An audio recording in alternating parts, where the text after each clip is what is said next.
But suddenly when the can turned into our own business, the media business, we like freak out, like, oh, you know, what is going to happen to us? And I realized I had to learn about the internet. I couldn't just be in print for the rest of my life. I'm not old enough to retire. So, like a good company man, I went to Forbes.com and asked for a transfer. And they said, no, we don't want some old print guy. And I asked, can I have a blog? No, we can't have a blog. Worse than that, while in print, I had sort of put myself on the wrong side of the divide. I had written this article, some of you might have heard, called Attack of the Blogs, right? Which was just crucified blogosphere, just like, and rightly so, it's a pretty stupid article, right? I'd love to get a do-over on it, but basically it was saying how bad blogs are. But we had so much blowback from it that I actually thought, you know, I should just go become a blogger. I should learn about this. Rather than just criticizing it from print, I should learn about it. So I thought I'd have to do it on my own because Forbes.com won't hire me. And that's a key point for this story. Remember, Forbes.com would not hire me. And I thought, well, what will I do? What kind of blog will I do? And at first I thought I'd do my own, but I hate those blogs where some reporter just dishes the stuff that, that they don't want, they can't use in their regular job. And then I remember Jonathan Schwartz had this blog, right? And it was all about being transparent. And Scoble had written that book, Naked Conversations.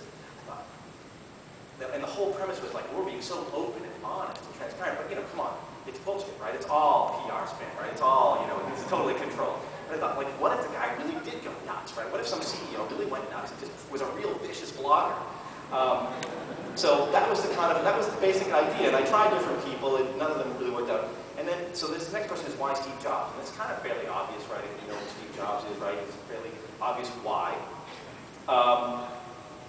I'm a big Mac fan, I love Macs, but I think the Mac culture just freaks me out. And this year I went to Macworld for the first time here, and like pre-dawn, I'm at the Starbucks around the corner, and I see all the people swarming into the keynote, people who've been there lining up overnight. And I actually wrote this next item from the Starbucks that morning.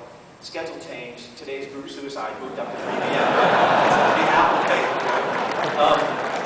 And at the same time, Apple had, I've never really covered Apple, but I know enough about how they operate. Like, this is their PR, their approach to PR. Katie Cotton up on the turret. And then he's just like Jobs himself, right? Like, I mean, he's, you know, this is the photo I actually use with my blog.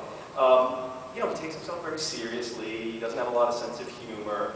You know, if you look at this picture, it's like kind of, you know, there's kind of, if you look up narcissist in the dictionary, that's a kind of dictionary. Yeah, he's not a guy who laughs a lot on his own. He doesn't have a lot of sense of humor, so perfect to take the piss out of him, right? I mean, the picture I think that Steve sees when he looks in the mirror is this one. And what I really love about Apple is like the way that, like, this whole idea of like, we're changing the world, you know, I mean, that's like, ladies and gentlemen, the iPhone, the MacBook Air. Like, dude, it's a fucking cell phone, all right? It's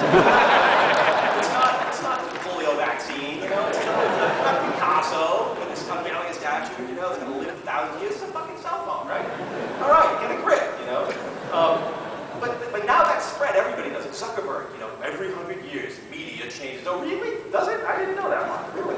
You know? They can't just say, like, we're making a little webkins for adults, and we're going to sell ads. You know? No, that's we're changing the world, right? It's like the grandiosity of the valley just blows my mind, right? Like, and also the denial. This is Zuckerberg when he's that ad. Do you think this means that Facebook is becoming more commercial? And it's like, no, I actually think it means it's becoming less commercial. Really? It's like the apogee of Orwellian doublespeak, you know, in the valley today. Google, don't be evil, except, you know, a little bit, you know.